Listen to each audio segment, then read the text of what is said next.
So I want you to just picture the South China Sea right now. Oh. You've got these massive gray naval destroyers just slicing through the water. And you have China, aggressively building up these military outposts on artificial islands, basically trying to lock down a sphere of influence. Right.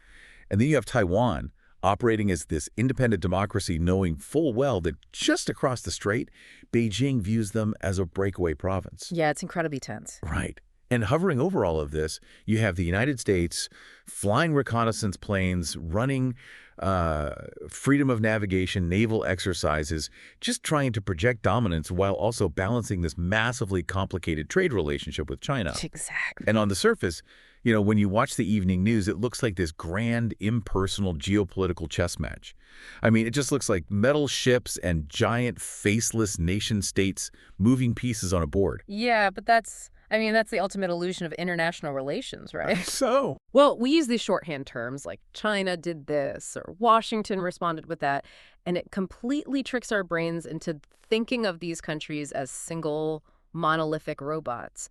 But if you actually want to decode the chaos of the world right now, you have to look underneath the hood. Because it's not robots. Right, exactly. Those ships are steered by 19-year-old kids who are tired and homesick. And the orders to move those ships, those are given by political leaders who are, worried about their poll numbers, their historical legacy, their egos. Their rivalries with other politicians. Absolutely. Right? There is no abstract entity called the United States sitting in a leather chair making a decision. It's just humans.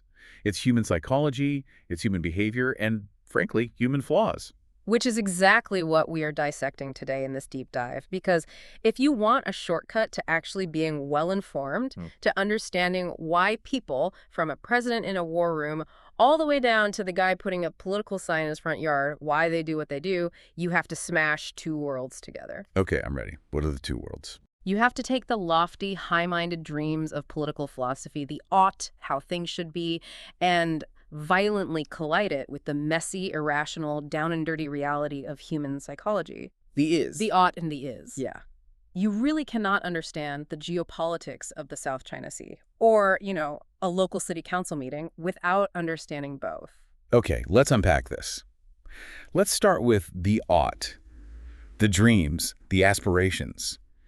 Because if we're going to talk about how the world should work, we inevitably hit the bedrock of human rights. Oh, absolutely. And our source material starts with this question that sounds like, late-night dorm room philosophy. But it actually dictates how the entire planet operates. And the question is, are human rights actually real? Yeah, it's a profound starting point. Because how you answer that question builds the foundation for your entire society. And the text outlines how philosophers generally fall into one of three camps here. Okay, what's the first camp? The first camp argues that, yes, human rights exist inherently. They are woven into the fabric of the universe, just as real and undeniable as gravity. Oh, wow. So they're a fact of nature. Exactly. You might not be able to put a human right in a jar and weigh it, but it is an undeniable force. Meaning they aren't a gift from a king or a piece of paper signed by a prime minister. Precisely. They are inalienable. They belong to you simply because you drew a breath as a human being. They cannot be given away, and they cannot be legitimately taken away.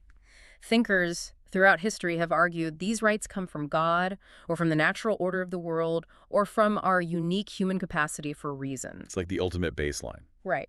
And this is actually the exact philosophy adopted by the United Nations. If you read the Universal Declaration of Human Rights, they don't say, the UN hereby grants you these rights. They don't do that. Oh, they don't. No, they frame it as recognizing rights that already exist. The fundamental right to life, to liberty, to food, to education.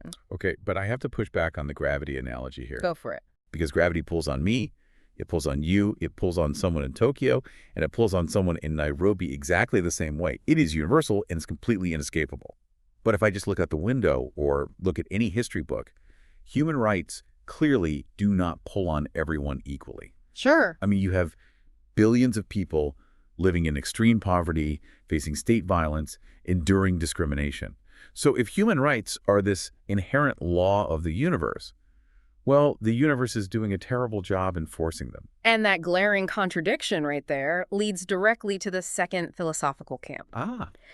This perspective looks at the violence and inequality of the world and concludes that human rights are not natural forces at all. They are entirely a human invention. They are a social construction. So if we don't build them, they don't exist. Exactly. From this viewpoint, there is no mystical force field of rights protecting a child born in a war zone. If rights are going to exist, they must be aggressively, meticulously created and then fiercely protected through political machinery. So they're just whatever we agree they are. Yeah. They are whatever we as a society agree they are. If we want a right to a fair trial, we can't just rely on nature. We have to invent a court system, pay judges, and train defense attorneys. The rights only exist as long as the political will exists to enforce them. That feels, honestly, much more grounded in reality. It's the difference between hoping it rains and actually getting out there and building an irrigation system. That's a great way to put it. But I know from the reading there's a third perspective that kind of tries to thread the needle between these two, right? There is. So the third camp suggests that human rights are inherent, like the first group says, but they are often undiscovered or, more likely, completely ignored by deeply flawed political actors. Oh, I see. So the rights exist in the abstract. They are the moral truth, but it is the job of political theorists to discover them and the burden of political leaders to actually drag them into the real world. Okay, so in this view, if a dictator throws a journalist in jail, it doesn't mean the right to free speech doesn't exist. It just means the dictator is violating a fundamental truth of the universe. Exactly. And what's fascinating here is that this distinction actually helps clarify something else in our politics. What that? Well, we throw the word rights around so much that it kind of loses all meaning. And the text makes it clear that it's crucial to separate civil liberties from civil rights because they ask the government to do two completely different things. Right. They are essentially opposites in terms of government action. Yeah, break that down. So a civil liberty is basically freedom from the government. Is the government putting its hands up and backing away? Freedom of speech, freedom of worship, the right to privacy in your own home. It is the boundary line that the state is not allowed to cross. You are free to direct your own life within that zone. Exactly. But civil rights. Civil rights require the government to actively flex its muscles. Because historically, civil rights are affirmed to specific groups of people who have been systematically denied their basic participation in society. The government can't just step back. It has to step in. It has to take affirmative action to dismantle the barriers that were put up. Right? Like, look at the 15th Amendment in the U.S., giving Black Americans the right to vote, or the 19th Amendment giving voting rights to women. Those weren't just the government saying, okay, we'll leave you alone. Not at all. Those required massive political struggle, shifting the Constitution and forcing the state to actively protect marginalized people from being suppressed by local majorities.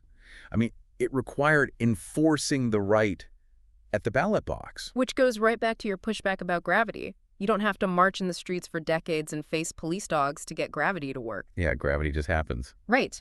The fact that civil rights require such brutal political struggle suggests that whether rights are inherent or constructed, the human mechanism for recognizing them is deeply flawed.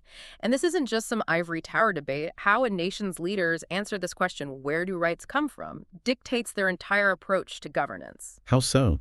Well, if they think rights are just inherent natural boundaries, they might build a very weak, hands-off government.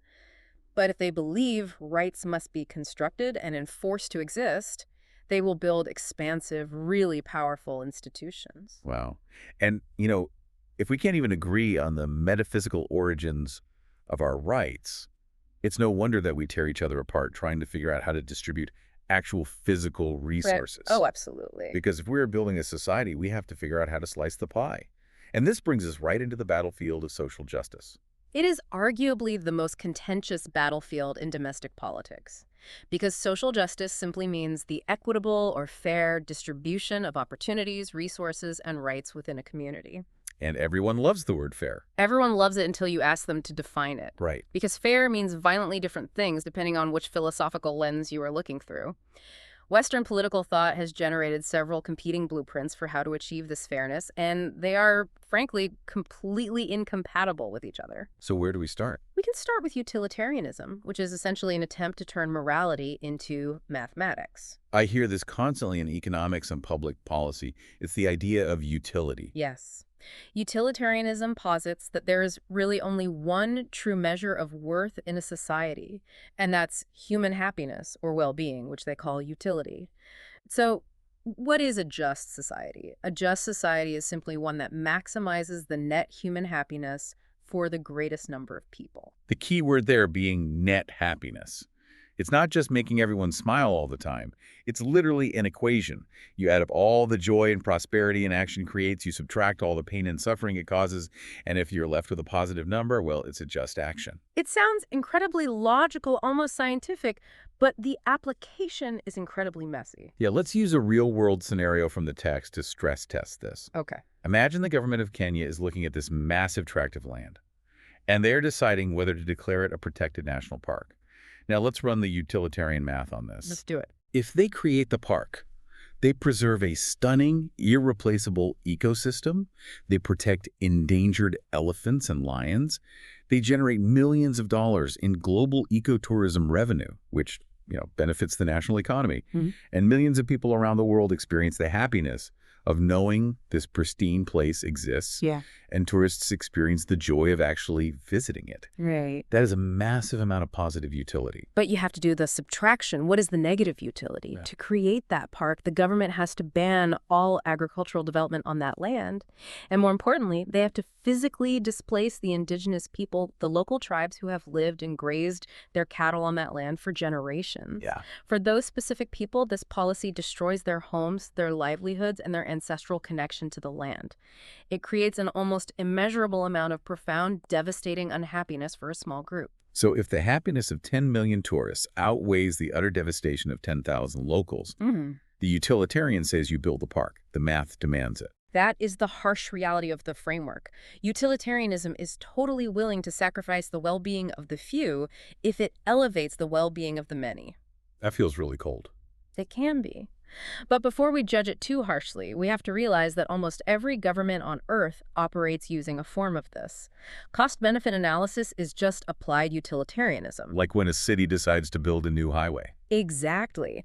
They know they're going to bulldoze a neighborhood and ruin lives through eminent domain. But they calculate that the economic benefit of shorter commute times for 2 million drivers outweighs the suffering of the 100 families who lost their homes. But there is a massive counter-movement to that kind of thinking, right? Because libertarianism looks at that math, looks at that highway, and says the entire equation is morally bankrupt. Totally. Libertarianism fundamentally rejects the idea that collective happiness can ever justify violating an individual's rights.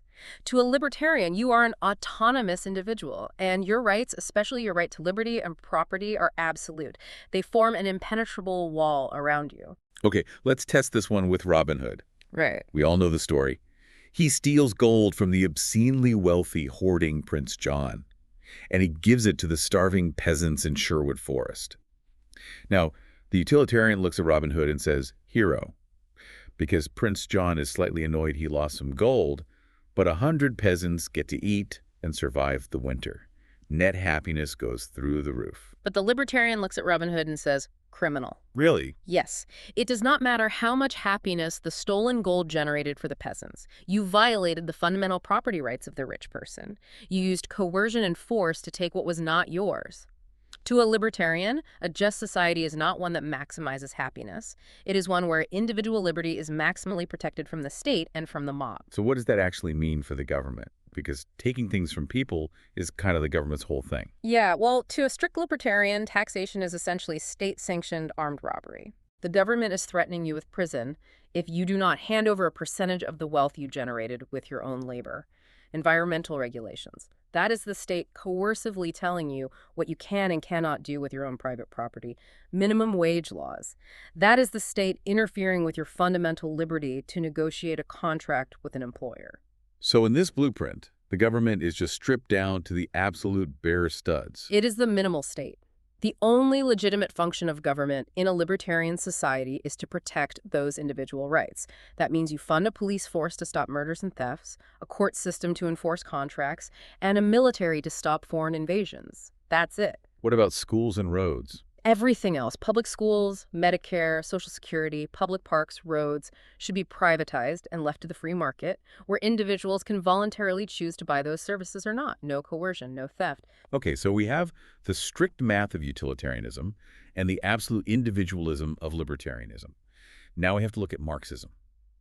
And, just to be super clear to our listeners, we are unpacking the philosophical framework here purely as an analytical model from the text, just to understand how different thinkers define justice. We are not endorsing any of these systems. Right, exactly. We're just reporting what the source material says. So, Karl Marx and Friedrich Engels looked at the Industrial Revolution, they looked at capitalism, and they saw a system that was inherently built on exploitation. They didn't start with abstract rights or happiness. They started with the material reality of how things are produced. They focused on the means of production, the factories, the coal mines, the land, the raw materials. Yeah. Under capitalism, those means of production are owned privately by a very small group of people, the capitalists or the bourgeoisie. The vast majority of humanity, the working class or the proletariat, owns nothing but their own ability to work. So they have to sell their labor to the capitalists in exchange for a wage. Right. And Marx argued that this relationship is inherently coercive.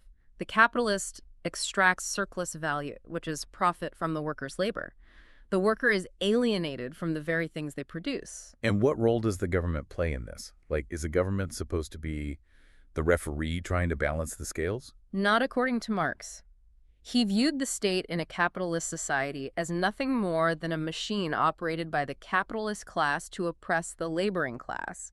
The police, the courts, the laws, they all exist primarily to protect private property, which means they exist to protect the wealthy from the poor.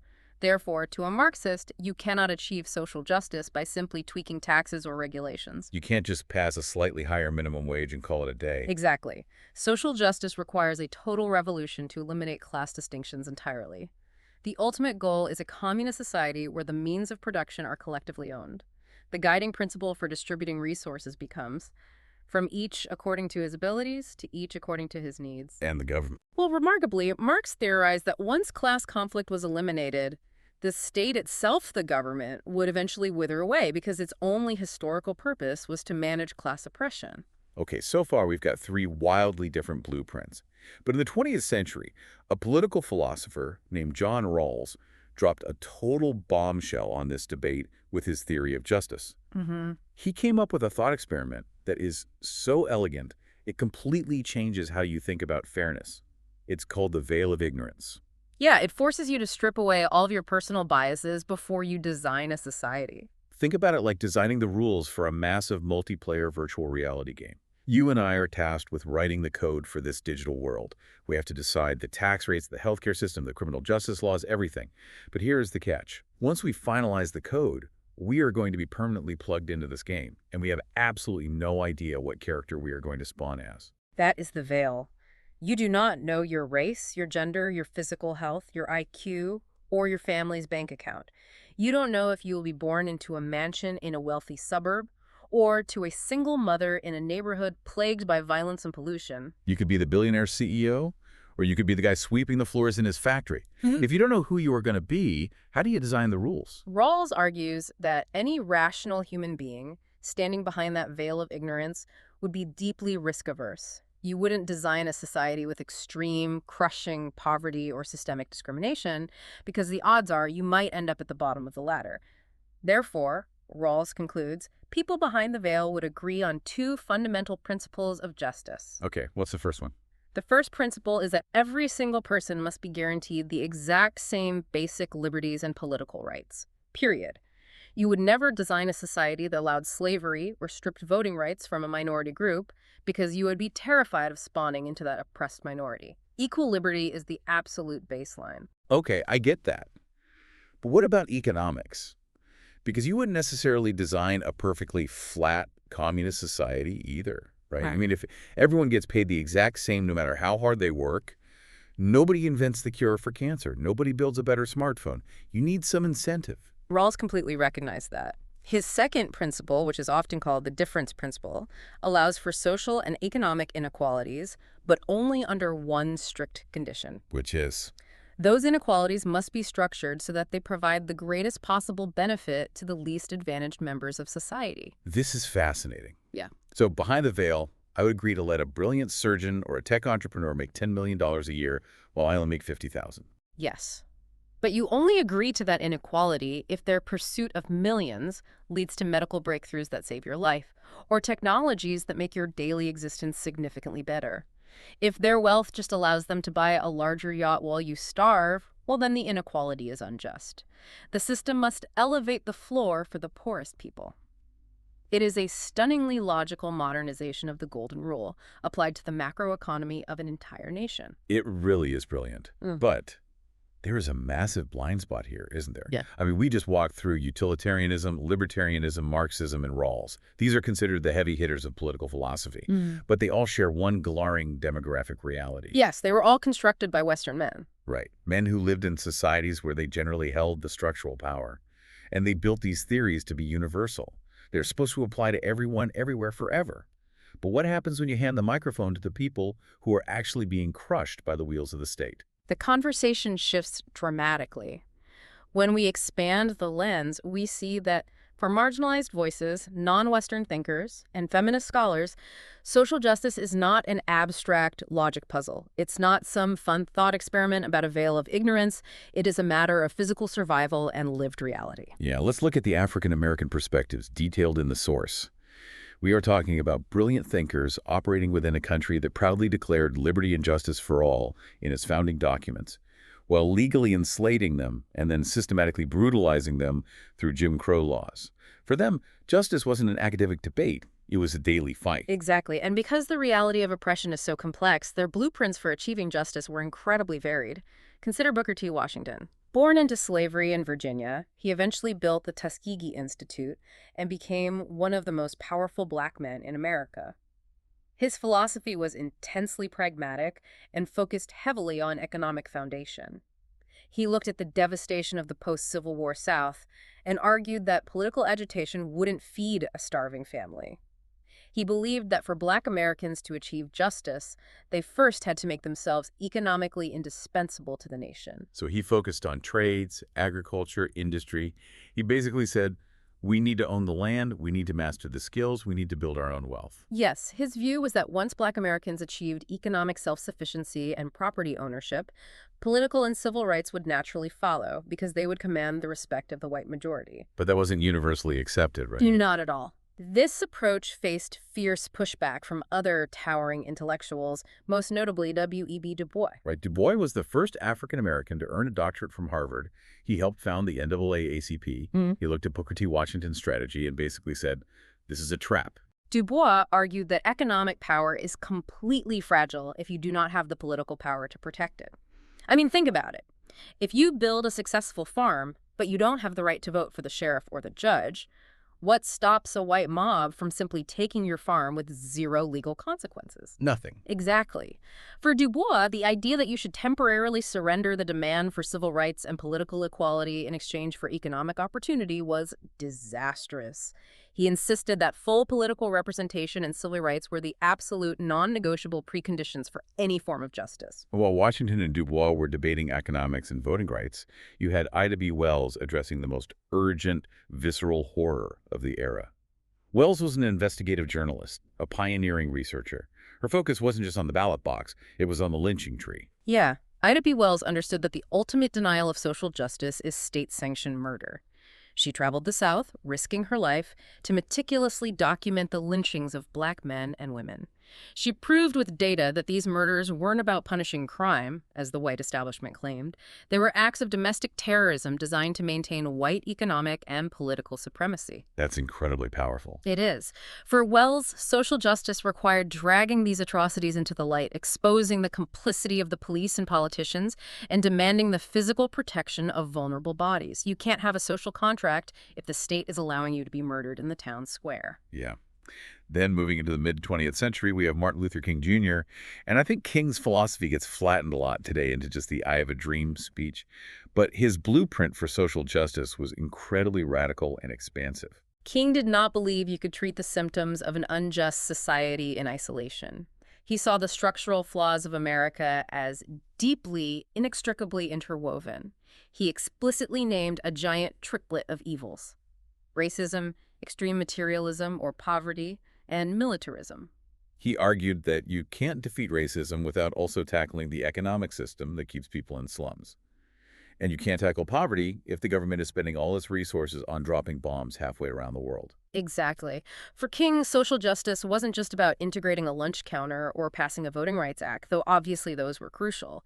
It demanded a radical restructuring of the entire architecture of society. It required a revolution of values where people prioritized human life and community over profit and war. It's a deeply communal vision, which naturally leads to how non-Western cultures critique the Western ideas of justice. Because utilitarianism, libertarianism, even Rawls, they're all utterly obsessed with the individual's happiness, the individual's liberty, the individual behind the veil. And that individualistic premise is entirely rejected by many global philosophies. Take African communitarianism, for example, often summarized by the concept of Ubuntu. I am because we are. I am because we are. Right. In this framework, the individual does not exist in a vacuum. Your identity, your worth, and your rights are deeply tied to your relationship with your community. So the libertarian idea of locking yourself in a cabin in the woods and refusing to pay taxes wouldn't just be seen as selfish. It would be seen as a violation of your own humanity. Yes. Communitarianism argues that Western competitiveness and extreme individualism actually destroy social justice by shattering social solidarity.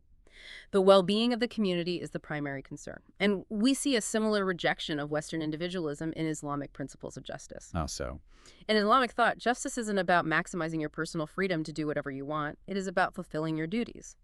It is rooted in a profound altruism and a responsibility to care for others, driven by obedience to Allah, who provides the ultimate blueprint for human flourishing. And Mahatma Gandhi brought a similar perspective to his movement in India, right? He did. He obviously fought fiercely for the rights of Indians against British colonial rule, but his philosophy heavily emphasized duties alongside rights.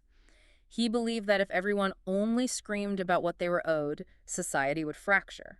He focused on village-level economies, ensuring the basic needs of everyone were met, and he was deeply suspicious of large, centralized governments, believing they inevitably relied on violence. And that skepticism of the established Western frameworks brings us to the feminist critique.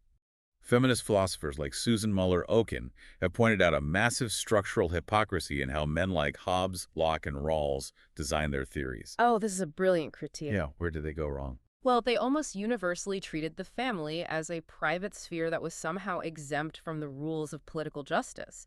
They wrote these grand theories about equality and liberty in the public square, but conveniently ignored the reality that inside the home, women were legally and socially subjected to extreme inequality, economic dependence, and often physical domination by men. That's a huge blind spot. It is. Okin argued that if you actually put a man behind Rawls' veil of ignorance and told him he had a 50% chance of spawning as a woman in a traditional patriarchal family where he would do all the unpaid domestic labor, have less access to education, and be economically dependent on a husband, he would be horrified. He would immediately declare the structure of the traditional family to be unjust. Wow. Yeah, the feminist critique exposes how male philosophers built systems that guaranteed justice for themselves while leaving women structurally marginalized in the private sphere. Okay, so we have laid all the blueprints on the table. We have maximizing utility, protecting liberty, eliminating class, the veil of ignorance, economic empowerment, civil rights, communitarianism, feminist restructuring. But blueprints are just paper. To actually build a society, you need someone to enforce the rules. You need a builder. You need a government, which forces us to ask, why do millions of fiercely independent human beings agree to submit to the authority of a few people in a capital city? This is the core of the social contract. To understand why we tolerate government, you really have to imagine the alternative. The philosopher Thomas Hobbes, writing in the 17th century against the backdrop of the bloody English Civil War, asked us to imagine the state of nature, a world with absolutely zero political authority, no police, no judges, no laws. Total anarchy. Hobbes had an incredibly dark view of human psychology. He believed that without a terrifying power to keep us all in check, our natural self-interest would inevitably lead to violence. We would fight over resources, over pride, over fear. He famously described life in the state of nature as solitary, poor, nasty, brutish, and short. It would be a perpetual war of every man against every man. If that's the baseline, I mean, you will agree to almost anything to escape it. Precisely. Hobbes argued that rational humans would desperately seek an exit. They would collectively agree to a social contract. In this contract, every individual agrees to surrender their absolute freedom, the freedom to pillage, murder, and take whatever they want, and they hand all of that power over to a sovereign ruler or a state. In exchange for surrendering their liberty, the state provides security and order. Basically, I give you the monopoly on violence, and you promise to make sure I don't get murdered in my sleep. That's the Hobbesian bargain. But John Locke, writing a few decades later, wasn't quite so pessimistic. Locke didn't think humans were bloodthirsty animals by default. He believed that even in the state of nature, humans had a moral compass. We generally understand that we shouldn't harm others in their life, health, liberty, or possessions. So if things aren't nasty, brutish, and short, why do we need a government? Because while we might be generally decent, we're also biased. We get into disputes. Two farmers argue over where the property line is. If there is no government, who settles the dispute? It escalates, and suddenly you have violence. Right. Locke argued we need a social contract not to save us from a daily bloodbath, but to create an impartial umpire. The government's job is to protect our inherent rights, life, liberty, and property by providing neutral laws and neutral judges. And if the government fails to protect those rights or becomes a tyrant itself, Locke argued the citizens have the right to tear up the contract and overthrow the government. Then David Hume comes along in the 18th century and adds a very practical economic layer to this. He says we don't just need the government for security and umpires, we needed to build the streetlights. Right, he was talking about public goods. A public good is something that benefits society as a whole. It can't easily be restricted only to the people who pay for it, and one person using it doesn't stop someone else from using it. Think of national defense, clean air, or a lighthouse. The problem is the free rider effect. Exactly. If my neighborhood needs a lighthouse to stop ships from crashing, I'm not going to spend my life savings to build it because I know my neighbors will get the benefit for free. If everyone waits for someone else to build it, it never gets built. Ships keep crashing. Hume realized that human self-interest prevents us from voluntarily funding these massive, necessary projects. The social contract must therefore include giving the government the coercive power to tax us. We agree to be forced to pay taxes because we understand it's the only way to fund the public goods that make civilization possible. So in theory, this all sounds like a perfectly rational trade. We give up some freedom, pay some taxes, and in return, we get security, neutral judges, and lighthouses.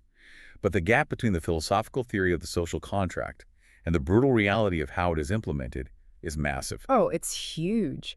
The theory assumes that the contract is drafted and enforced by angels, but it is always enforced by humans. There's a historical example from the text that is incredibly sobering. And again, we're just citing this historical fact to show how these frameworks operate. If you look at the preamble to the United States Constitution, it features some of the most beautiful, lofty aspirations in political history. To form a more perfect union, establish justice, ensure domestic tranquility, provide for the common defense, promote the general welfare, and secure the blessings of liberty. It's the ultimate articulation of the social contract. It really is. But decades later, when the southern states seceded to preserve the institution of race-based chattel slavery, they wrote their own constitution for the Confederate States of America. And they used almost the exact same language in their preamble. They claimed they were forming a government to establish justice and secure liberty, while explicitly writing provisions into the document to ensure human beings remained enslaved forever. It proves that the high-minded words of a social contract can be utilized to legitimize completely opposing and horrific realities. Words on parchment do not guarantee justice. Because political leaders are experts at manipulating the core fears that drive the social contract. Remember, Hobbes, we want government because we are terrified of the state of nature. We want security. Leaders know that if they can convince the public that they are in imminent danger, the public will gladly hand over their civil liberties in exchange for the promise of safety. It's like the ultimate political blank check. Look at Recep Erdogan in Turkey. Over the last decade, he has faced various domestic and external crises, including an attempted coup. He utilized those very real security threats as a pretense to dramatically restructure the Turkish government, centralizing immense executive power in his own hands, cracking down on the press, and jailing political opponents. He sold authoritarianism as the price for security. And we saw a version of that globally recently, didn't we? We saw a global version of this dynamic during the COVID-19 pandemic. Faced with a terrifying biological threat, citizens worldwide accepted massive, unprecedented restrictions on their movement, their businesses, and their daily lives. While many of those measures were genuine public health necessities, numerous governments used the crisis as a convenient excuse to permanently expand their surveillance powers and silence dissenting voices long after the acute emergency had passed. Which brings us to the ultimate structural question. If the power of the state is this dangerous radioactive tool, who should be allowed to hold the handle? Who should rule? Historically, humanity has tried almost everything. In ancient Egypt, the pharaohs ruled by divine right. They were literally considered gods on earth, so you couldn't question them.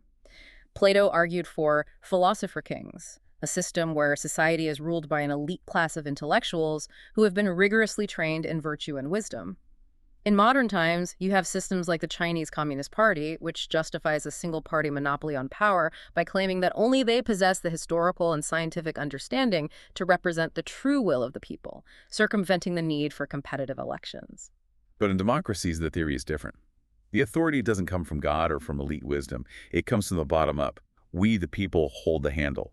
But direct democracy, where every citizen votes on every single law, is impossible in a modern state. You cannot have 300 million people taking a vote every Tuesday on whether to approve a new bridge in Ohio or just the interest rates. The cognitive load and time commitment would cause society to collapse. So we rely on representative democracy, we elect a small group of politicians, and we delegate our sovereign power to them to make those day-to-day decisions. And as we all know, that system is incredibly flawed, frustrating, and prone to corruption. As Winston Churchill famously quipped, democracy is the worst form of government except for all those other forms that have been tried. It is entirely imperfect, and its imperfection is driven by the very people who participate in it. Which is the perfect pivot. So what does this all mean? We have spent all this time building the stage. We talked about human rights, the division of resources, the theories of justice, and the machinery of the government. Now we have to look at the actors walking around on that stage. We need to shift from political philosophy to political cytology. How does the human brain actually make decisions when it enters the political arena? We have to abandon the idea that humans are perfectly rational data processing computers. And to explain this, we lean heavily on the Nobel Prize-winning work of Daniel Kahneman and his framework of thinking fast and slow. This is the key to unlocking human behavior. It really is. Think about learning to drive a car. Your very first driving lesson, you are terrified. You are gripping the wheel. You are constantly checking the rearview mirror, trying to calculate the speed of the cars next to you, remembering to use your turn signal, actively thinking about how hard to press the brake pedal. You are exhausted after 20 minutes. That is thinking slow. It is deliberate, conscious, analytical, and it burns an immense amount of cognitive energy. But flash forward 5 years. You are driving the exact same route to work. You are drinking coffee, listening to a podcast, mentally planning your afternoon meeting. You pull into the parking lot, and you suddenly realize you don't actually remember the last 10 miles of the drive. Your brain completely automated the process. You were thinking fast. It is intuitive, automatic, emotional, and requires almost zero effort. So how does that apply to voting or governing? In politics, writing a comprehensive 200-page policy paper on healthcare reform, complete with economic modeling, is thinking slow. Yeah. But standing on a debate stage and delivering a snappy, emotional zinger that makes the crowd roar, that is thinking fast. More importantly for the voters, sitting down and reading the voting records, policy platforms, and macroeconomic theories of 4 different candidates before an election is thinking slow. Very few people have the time or energy for that. So what do we do instead? We rely on fast thinking. We walk into the voting booth and we look for the letter D or R next to a name and we just check the box. And here we need to clarify some terminology that trips people up. In political science, the words rational and irrational have very specific meanings. If I call my friend irrational, I mean he's acting crazy. But in political psychology, rational just means you are an actor who is calculating, strategic, and self-interested.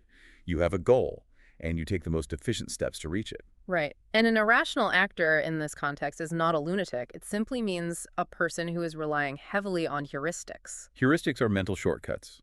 It's like walking into a massive diner with a menu that is 12 pages long. Thinking slow would mean reading every single ingredient of every single dish, calculating the caloric value and the price-to-flavor ratio, and finding the mathematically optimal meal. Nobody does that. You ask the waitress, "What's good today?" and you order the special. That is a heuristic. Exactly. Voting down party lines without knowing the candidates is a heuristic. Our brains are desperate to conserve energy, so we rely on heuristics constantly. But there's a danger there, right? Yeah. A profound danger, because these shortcuts make us incredibly vulnerable to manipulation. Fake news, conspiracy theories, and political propaganda spread like wildfire because they are specifically engineered to bypass our slow-thinking analytical brain and hijack our fast-thinking emotional brain. Determining if a complex geopolitical story is factually true requires slow, tedious research. But an inflammatory meme on social media that perfectly aligns with your pre-existing anger, it just asks you to hit share. Politicians know this. They design their campaigns to trigger your fast thinking. Which maps directly onto another huge behavioral split, strategic behavior versus expressive behavior. Yes. Strategic behavior is instrumental. You do something specifically to achieve a tangible result. A student studies for a test to get an A. A politician shakes hands at a diner to win votes. But strategic behavior in politics is incredibly difficult because it's like a massive game of multidimensional chess. You never have all the information, and you always have to anticipate how your opponent will react to your move. And strategic behavior isn't always ethical behavior. In the pursuit of the goal winning, the election actors will do whatever the math tells them will work. We see this in recent elections across South America, in places like Bolivia, Brazil, Colombia, and Mexico. Candidates and parties have increasingly deployed sophisticated, deceptive social media campaigns utilizing bots and disinformation. They aren't doing it because they are inherently evil. They're doing it because, strategically, they calculate that the benefit of confusing their opponent's base outweighs the cost of getting caught. But if we only look at politics as a strategic game of chess, we miss half the picture. Because humans spend a massive amount of their lives engaging in expressive behavior. Expressive behavior is doing something not to get a tangible reward, but simply to show the world who you are. You don't sing karaoke to get a recording contract. You don't post a heavily filtered photo of your vacation on Instagram to change government policy. You do it to express an identity. You do it to signal to your tribe that you belong. And political science has realized that a huge percentage of what we consider political action is actually just expressive identity signaling. Think about someone who covers the bumper of their car in aggressive political stickers. Strategically, that accomplishes nothing. It has zero chance of changing the mind of the driver behind them. In fact, it might just get their car keyed. But expressively, it feels fantastic. It is a public declaration of tribal loyalty. Or look at how politicians dress. When Pedro Castillo was campaigning for president in Peru, he didn't wear a sharp, expensive European suit. He constantly wore a traditional wide-brimmed Andean straw hat and carried a massive pencil, the symbol of his political party, and his background as a rural teacher. Right. Strategically, it didn't change his economic platform. But expressively, it was a thunderous signal to the rural working-class voters. I am one of you. I am not the lame elite. Even our fundamental party ID, identifying as a die-hard liberal or conservative, often operates more like sports fandom than an intellectual commitment to policy. We adopt the identity because it feels good to belong to a team, not because we have strategically calculated that their platform maximizes utility. Which forces us to ask the most cynical question. When we act in politics, are we doing it for ourselves, or are we doing it for the greater good? Are we selfish, or are we public-spirited? The frustrating answer is that it's nearly impossible to tell, often because we lie to ourselves. Consider a simple, non-political example from the text: ordering a pizza for a group of friends. Oh, it's a great analogy. You have the menu in your hand. If you're a purely self-interested actor and you personally love jalapenos, you order a large jalapeno pizza. You don't care if your friends hate spicy food. If you're purely public-spirited, you ignore your own cravings and order plain cheese because you want everyone to be happy. But what usually happens is a murky middle ground. You order half pepperoni, half jalapeno. Or worse, you order the jalapenos and convince yourself, oh, I'm sure Dave secretly likes spicy food, when really you're just being selfish and rationalizing it. Now elevate that to mass political movements. When millions of people take to the streets, the motivations are incredibly tangled. Take the Black Lives Matter protests that swept across the United States. And again, purely as an analytical example from the source text. Yeah. For a young Black man marching in that protest, there is a profound element of direct self-interest. He is advocating for a change in policing that literally impacts his physical safety and survival. But for a white middle-class ally marching next to him, the motivation is different. It is likely public-spirited. A genuine desire for a more just society combined with a strong expressive desire to signal to their peers that they're on the right side of history. And you see a similar complexity on the right. Consider Donald Trump's incredibly potent campaign slogan, "Make America Great Again." It wasn't a 50-point policy plan. It was a purely expressive appeal. For many of his voters, especially those in declining industrial areas, the appeal wasn't primarily a strategic calculation about tax policy. It was the intangible promise of restoring lost social prestige, of being recognized and respected again. Exactly. You see the exact same psychological mechanism in China, where Xi Jinping rallies massive support not just by promising economic growth, but by promising the great rejuvenation of the Chinese nation, an expressive pledge to restore China to a position of unassailable global respect. The problem with having these deeply tied emotional identities is that it triggers a cognitive malfunction called motivated reasoning. Because our political identity is tied to our sense of self-worth, our brains will perform incredible gymnastics to protect that identity. Motivated reasoning is our tendency to eagerly accept any flimsy piece of evidence that confirms our team is right and completely reject overwhelming factual evidence that suggests our team is wrong. And worse, motivated reasoning makes us believe that our motivations are pure and public-spirited, while the other side is driven by corrupt, selfish malice. There is survey data in the U.S. showing that a huge percentage of both Democrats and Republicans view the members of the opposing party as objectively lazier, less intelligent, and more closed-minded than the average citizen. We literally cannot see the world clearly because our brains are protecting our tribal identity. So, if human behavior is a chaotic soup of fast-thinking heuristics, expressive signaling, hidden self-interest, and motivated reasoning, how does political science predict anything? They act like the Netflix algorithm. What do you mean? Netflix doesn't know you personally. They don't know your soul. But their algorithm knows that if you gave a thumbs up to 12 specific sci-fi movies and 10,000 other people liked those same 12 movies, and those 10,000 people also loved a new Alien movie, there is a 95% chance you will love the Alien movie. They predict behavior based on aggregated group data. Political campaigns do the exact same thing. They really do. Decades of robust polling data tell us that voters over the age of 65 consistently turn out to vote at significantly higher rates than voters between the ages of 18 and 29. If a campaign manager only knows one fact about you, your age, they can make a highly accurate statistical prediction about whether you will actually show up to the polls. They use group data to allocate their resources strategically. But while you can predict how a demographic bloc will behave, you cannot predict the individual. This raises an important question, right? Because the algorithm fails at the human level. Absolutely. The Netflix algorithm of politics can tell us that young, highly educated, environmentally conscious voters are statistically likely to drift towards Green Party platforms. But no algorithm, no matter how much data it crunched, could have predicted the specific emergence of Greta Thunberg. The individual possesses an inherent randomness that defies modeling. And when those unpredictable individuals are the ones holding the nuclear launch codes, the math goes out the window. Look at the Cuban Missile Crisis in 1962.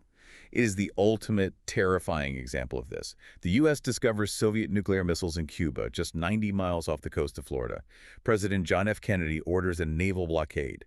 Soviet Premier Nikita Khrushchev sends ships toward the blockade line. You have two men looking at a chessboard where one miscalculation means the literal end of human civilization. Political scientists and military strategists tried to game it out using rational actor models. If we do X, Khrushchev will rationally do Y to survive. But Kennedy and Khrushchev weren't computers. They were exhausted, terrified humans dealing with imperfect information, massive egos, hawkish generals screaming their ears, and sleep deprivation.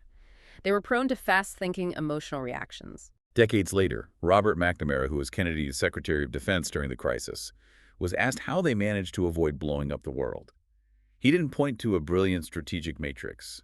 He said, and I quote, "It was luck. The fate of the world hinged on the unpredictable, unmodelable psychology of two men in a room." You see the same unpredictability at the lowest levels of conflict, too, in what we call the soldier's dilemma. Imagine an infantry unit under heavy fire.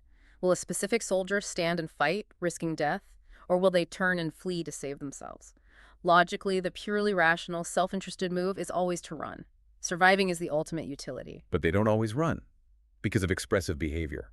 They stay to prove their bravery, to not let down their brothers in arms, to express their patriotism. As a military commander, you can't predict exactly what Private Smith will do, But you can manipulate the environment to influence his fast-thinking brain. You raise the strategic cost of running, you threaten a court-martial, prison, or execution for desertion, and you dramatically increase the expressive rewards for staying. You give out medals for valor, you emphasize unit loyalty, you play the national anthem, you try to shape the context because the human is unpredictable. Which brings us to the grand finale of this deep dive. If you want to see all of this, the rational math, the emotional expression, the desire for justice, the fast and slow thinking distilled into a single perfect laboratory experiment, we have to talk about the ultimatum game. Oh, the ultimatum game is one of the most famous and revealing experiments in behavioral economics and political psychology. It exposes exactly who we are. I want you listening to imagine that you are sitting in a sterile room across the table from a stranger. The researcher walks in and places a crisp $10 bill on the table. You are designated as player A. The stranger is player B. The rules are brutally simple. Player A gets to decide how to split the $10. You can offer $5 and keep $5. You can offer $2 and keep $8, whatever you want. Player B then has one choice. They can accept your offer, in which case you both take the money and leave. Or player B can reject your offer. But if they reject it, the researcher takes the $10 back. Nobody gets a dime. It is a pure one-shot ultimatum, no negotiation, no counteroffers, take it or leave it. Now, let's put on our political science hats and act like perfectly rational, self-interested robots. If I am player A, my goal is to maximize my utility, to get the most money possible. So I slide one single dollar across the table to player B, and I plan to keep $9 for myself. I am confident in this strategy because I assume player B is also a rational robot. Player B will look at the $1. They will run the math. $1 is objectively greater than $0. If they reject my offer out of anger, they go home empty-handed. Therefore, logic dictates that player B must swallow their pride and accept the heavily skewed offer. That is exactly what traditional economic models predicted would happen. A world of perfectly rational actors would see splits of 9 to $1 or 9.99 to 1 penny, and they would be universally accepted. But what actually happens when you put real human beings in the room? The rational model completely disintegrates. It shatters. When player A offers a $9 to $1 split, real-world player Bs almost universally look at the dollar, look player A in the eye, and reject the offer. They gladly set their own dollar on fire just to ensure that player A doesn't get the 9. The empirical data across thousands of trials shows that most offers actually cluster around $6 and $4, or sometimes $7 and $3. Offers below $3 are almost always rejected out of hand. Wait, why? Why do we turn down free money? Because humans are not utility calculating machines. We have a deep, biologically ingrained, intensely expressive demand for fairness.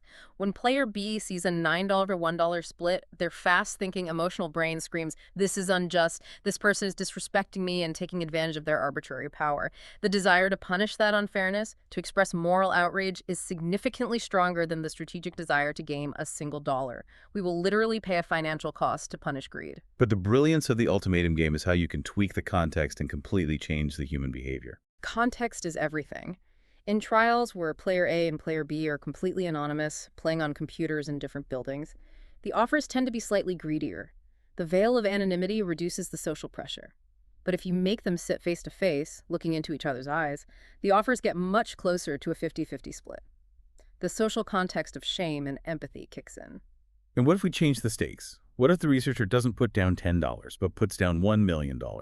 If the pot is $10, rejecting a $1 offer despite a greedy person is easy. It costs you a candy bar. But if the pot is $1 million and player A offers a $900,000 to $100,000 split, are you really going to reject $100,000 just to punish them? At a certain point, the strategic, life-altering value of the money overwhelms the expressive desire for spiteful justice. And finally, imagine shifting the rules of power. What if we play the dictator game variation? Player A makes the split, and player B simply has to accept it. They have no veto power. Suddenly, player A's offers become significantly less generous because the fear of punishment has been removed. Or conversely, what if the rules say that if player B rejects the offer, player B still gets to keep their portion, but player A loses theirs? Suddenly, player B holds all the leverage. You will immediately see player A making incredibly generous, groveling offers, desperate not to be cut out. Here's where it gets really interesting. Why are we spending so much time on a lab experiment with $10? Because the ultimatum game is the skeleton key for everything we've discussed today. Every major political conflict is just a massive, high-stakes version of the ultimatum game. Go back to where we started, the South China Sea. China, the US, and Taiwan are constantly making offers and counteroffers, testing where the red lines are. They are trying to figure out what split of geopolitical power the other side will grudgingly accept, and at what point the other side will flip the table and say, we would rather have the destructive disaster of war than accept this fundamentally unfair arrangement. It's a labor union threatening to strike. The company offers a 2% raise. The union knows a strike will cost their workers thousands of dollars in lost wages, but they reject the offer anyway to punish the corporation's greed and demand respect. It is the drafting of a social contract. How much liberty will citizens surrender to the state before they feel the deal is abusive and launch a revolution? Every political actor is constantly balancing their slow-thinking strategic goals with their fast-thinking emotional pride, navigating their selfish desires against their public-spirited ideals, and desperately trying to guess the breaking point of their opponents. Wow. We have covered a massive amount of ground today. We started high in the philosophical clouds, debating whether human rights are as natural as gravity or entirely manufactured by human will. We explored how different visions of social justice, from utilitarian math to John Rawls's veil of ignorance, from Marxist revolution to Ida B. Wells's demand for physical safety, create totally incompatible blueprints for society. We looked at the grim logic of Hobbes's state of nature, the necessity of the social contract, and the terrifying reality that leaders will always use our fear to expand their power. And then we dove into the methy, irrational human brain.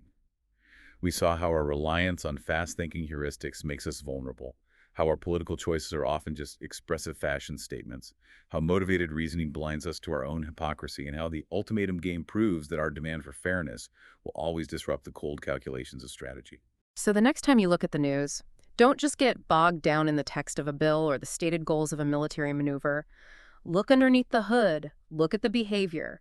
Try to spot the fast-thinking emotional reactions. Try to see where politicians are just signaling identity to their tribe. Look for the deeply human, intensely emotional demands for fairness that are driving the conflict. I want to leave you with a final thought to chew on. Think about the most contentious, fiery political issue in your country right now, the one that makes everyone furious. Just hold it in your mind. Are the leaders on both sides of that issue actually trying to negotiate a strategic compromise? Or are they just acting expressively, rejecting every possible deal solely to punish the other side and look like heroes to their base? Are they trying to solve the problem, or are they just playing the ultimatum game for the cameras? And honestly, if you were handed the $10 and you knew the other side had no power to stop you, how much would you really offer? Thanks for taking the deep dive with us.